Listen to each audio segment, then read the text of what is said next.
Hi folks, last week at the WFF conference, at the end of my speech, I said to the audience, if you want a summary of my speech, please put your business card on the front table and I'll send you that summary.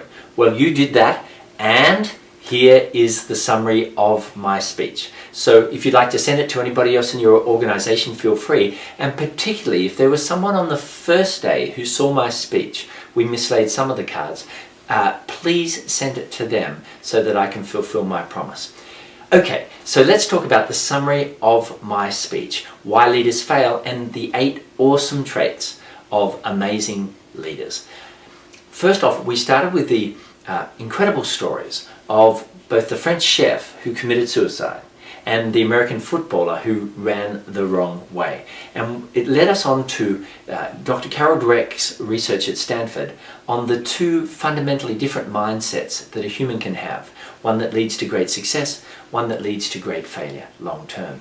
The first is the fixed mindset, believing our talents are fixed.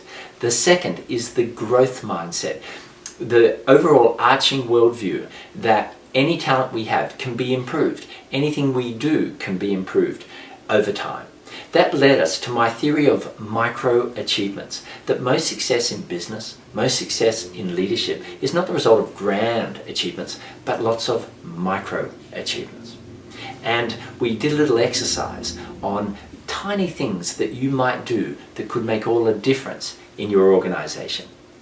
Next up, we talked about the power of self-image in business, and that the common traits of all successful executives may vary from personality to personality, but they all have a super strong self-image. And yet, there is almost no executive that spends even 1 minute a day building up their self-identity, their self-image. We looked at Bill Gates, we looked at Larry Ellison, we looked at Clement Stone and their extraordinary self-confidence with the stories that we talked about. And then we got into 2 exercises to help you build up your sense of belief about becoming a great leader. The first was what I call the list, where I got you to make 10 valid supporting reasons why you can achieve your leadership goals in the corporation. And I urge you to read them for 1 minute every day and focus on them to change your self-identity. And the second, of course, we talked about the power of mental rehearsal and how it's used in the athletic arena by top Olympic athletes and should be used more in the business arena. The third area we talked about was leadership by appreciation. And we started off with the extraordinary research from Gallup showing that so few employees have been complimented even once in the last 9 months by their bosses.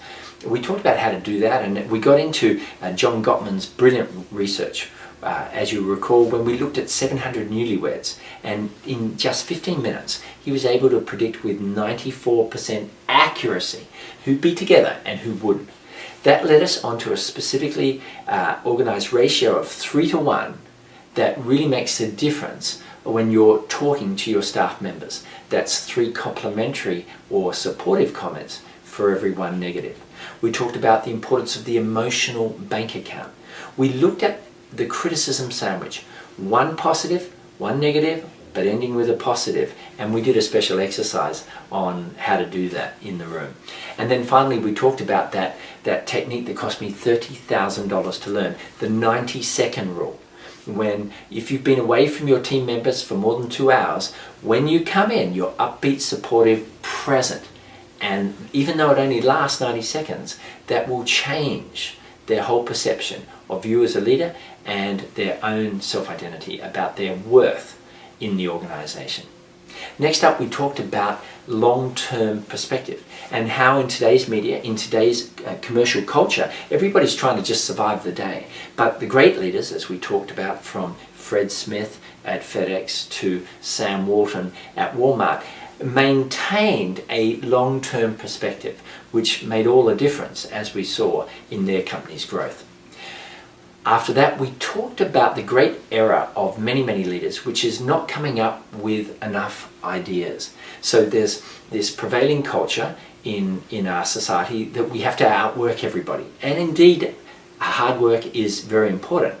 But as the great executive coach Marshall Goldsmith said, what got you here won't get you there. Hard work isn't enough. Everybody's working hard at the higher levels. What we have to do is balance that hard work with instituting excellent ideas.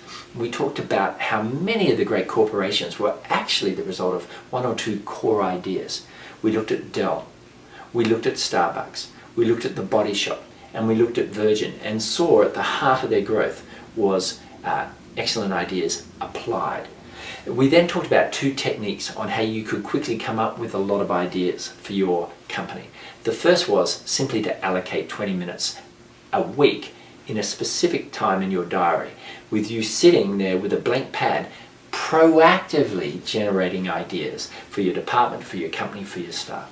And the second technique, which was a fun time, was talking about the importance of stealing. That if you see a good idea done by another corporation, see if it can be applied in your company, not just in amongst your direct competitors, but amongst countries overseas that also are in your industry, and also industries that are completely different to yours, but may have ways of doing things that are actually of worth and could be brought into your particular company. After that, we talked about the vital importance of living what you say, that to make your video the same as your audio, to really promise less but have a philosophy that your word is gold. And we talked of Gandhi and the incredible example of Gandhi and the child, and how that really is a way of living your word that is so much higher than these days most people practice. And we concluded with the importance of daring. You know, so many of us have when we started our careers, we did a lot of daring. You know, I'm not talking about bet the company dares, but we rang that person, or we reached out and tried a different strategy, or we took this risk. And then as we became more and more senior, we stopped daring and we became very professional. And remember I said the Zen saying, in the beginner's mind, there are many options. In the expert's, only few. We've got to maintain beginner's mind and try things and say, well, maybe this would work. Maybe we should give this a go. And we concluded with that great poem from Guillaume Apollinaire, come to the edge, it's too high. Come to the edge, we might fall. Come to the edge. And they did. And he pushed. And they flew. So that is, as quickly as I could possibly manage it, my summary of the speech that I gave last week. Please keep it and refer to it if you need a little bit of inspiration or just a reminder. And please send it to anybody in your organization that either attended the event or anyone in your organization who may be looking for a speaker at an upcoming event. Hey, thanks for attending my event. I really appreciated it. It was great to meet a lot of you, and I hope to catch up soon.